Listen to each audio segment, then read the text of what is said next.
Mr. Speaker, if I decide to wear a turban, or you decide to wear a cross, or he decides to wear a kippah or a skull cap, or she decides to wear a hijab or a burqa, does that mean that it is open season for right honourable members of this House to make derogatory and divisive remarks about our appearance?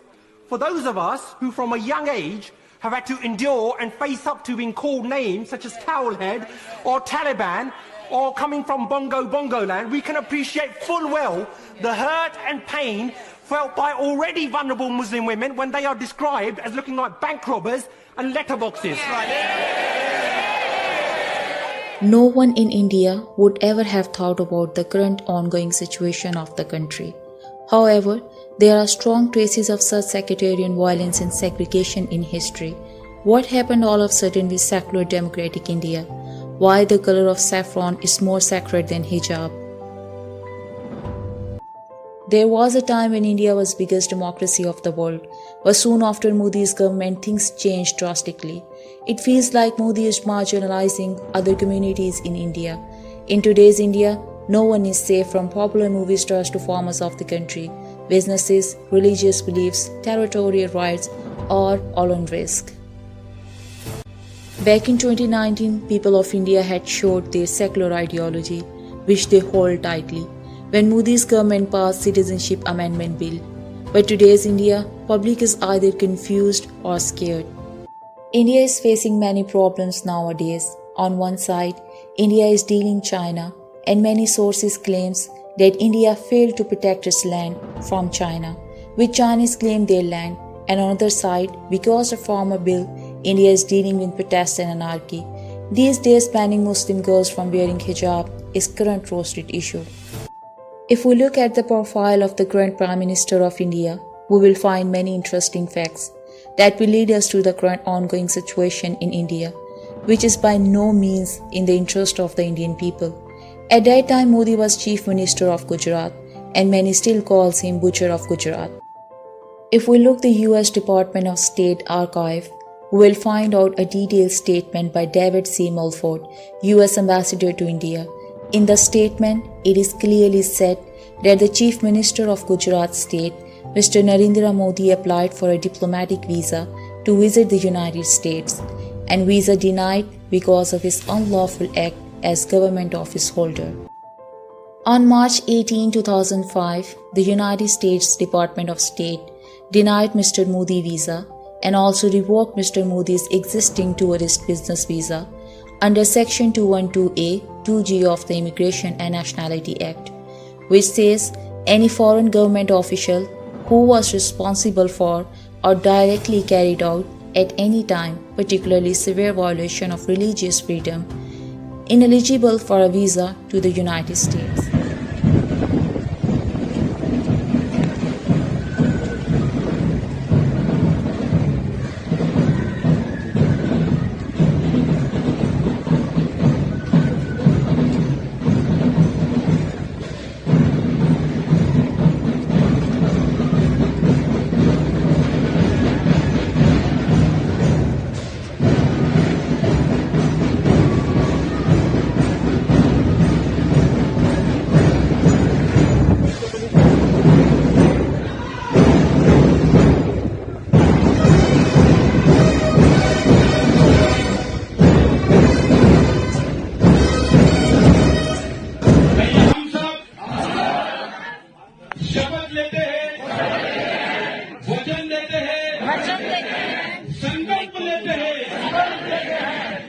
अपने अंतिम प्राण के क्षण तक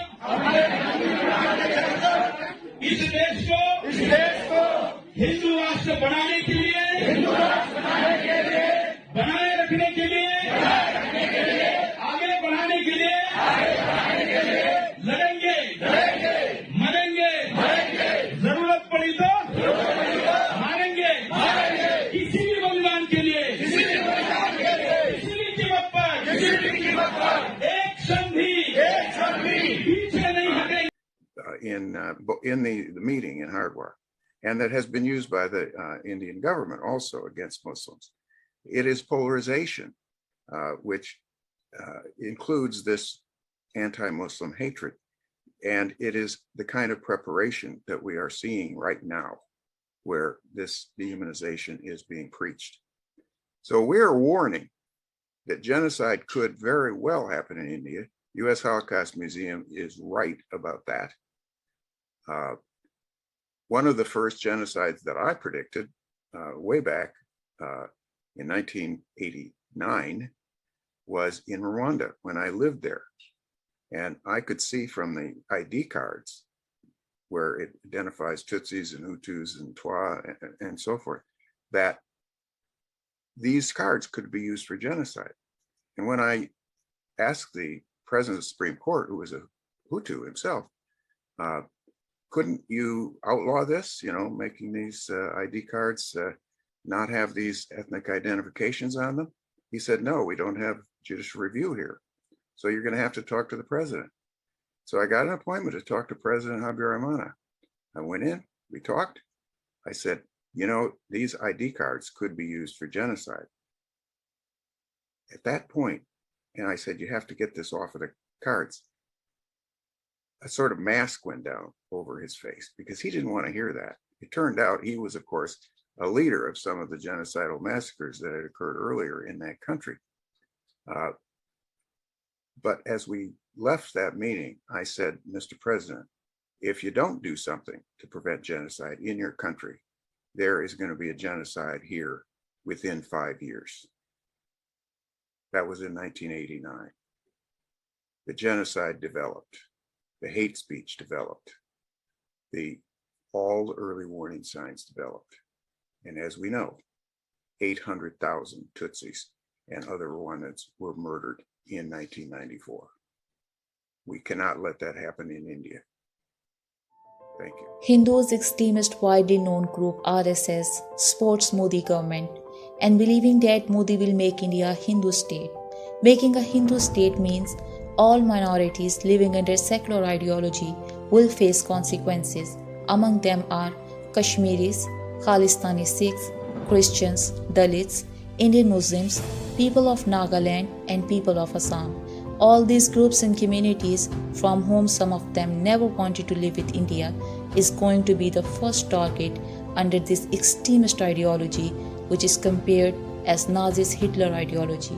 Nowadays, banning girls from wearing hijab, forcefully telling Muslim teachers and students to take off their hijab if they want to continue their job and education. So far, we have seen what happened in Kashmir, a long lockdown and communication blackout on provocation of Article 370, Citizenship Amendment Bill for immigrants to prove their identity and excluding particularly Muslims from accessing the immigration is act of racism. In recent times, new formal law marginalized all former of Punjab, most of them are Sikhs, and by under the act, they will not have the same access to their land and crops as before. This might be the part of RSS' great plan to demoralize the Sikh community and making them government dependent, so the movement of Khalistan can be weakened by this. RSS extremist Hindu ideology has fully hijacked the Indian secularism, which is a dangerous turning point for India. In the recent event, where Hindu took oath to finish all Muslims, escalate the situation to the level that the veteran Bollywood actor Nasiruddin Shah said that if this happens, it can lead to a civil war and millions of Muslims will take stand for their right. Recently, the state of Karnataka banned Muslim students from wearing hijab, and a brave girl Muskan took stand against this, which has given hope to all other Muslim women. Women took the street in Hyderabad and offered prayer there with having their veil and hijab on. The tough situation can be turned into a civil war, or it can be turned into an ethnic cleansing by riots and anarchy.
क्या ला इलाहा इल्लल्लाह कर्नाटक की बहनों से रिश्ता क्या ला इलाहा इल्लल्लाह हिजाबी बहनों से रिश्ता क्या ला इलाहा इल्लल्लाह हिजाबी बहनों से रिश्ता क्या ला इलाहा इल्लल्लाह हिजाबी बहनों से रिश्ता क्या ला इलाहा पाकिस्तान की जितनी टोटल पॉपुलेशन है उससे ज्यादा पॉपुलेशन में इंडियन मुस्लिम्स यहाँ रहते हैं। जी हाँ, आपको मालूम होना चाहिए। हाँ मुझे मालूम है जी। एक बात, जब आपको ये मालूम है तो इंडियन मुस्लिम्स अपनी प्रॉब्लम्स को सोल्व करने की और सोल्व करवाने की ताकत रखता है। आपके नसीहत की जरूरत नहीं है। एक तीसरी और आखिरी बात आपसे कहना चाहता हूं, आपने इतने साल पाकिस्तान पर राज किया है और आप ये मान रहे हैं कि हाँ दोनों तरफ से हो रहा है। दोनों तरफ से हो ना हो पर एक तरफ से तो हो रहा है, ये तो पक्का हो गया आपके इस मान लेने से। आप सब काम करिए। इंडिया की जो ये सिविल सोसाइटी है, इस सिविल सोसाइटी में टोटल पॉपुलेशन के 70% से ज्यादा, मैं एहतियात से कह रहा हूं 90% से ज्यादा है, 70% से ज्यादा लोग ऐसे हैं जो इंडियन मुस्लिम्स के साथ उनकी प्रॉब्लम के लिए लड़ने के लिए तैयार हैं हमेशा, और लड़ा है। Modi's India is currently standing in the situation which proud Indian Muslims never imagined of, because they always believe that if anything happened to them, all India will take stand for them. But tables are turned badly. Hindus everywhere in India is harassing Muslim women by threatening them, and in worse situation by doing rape.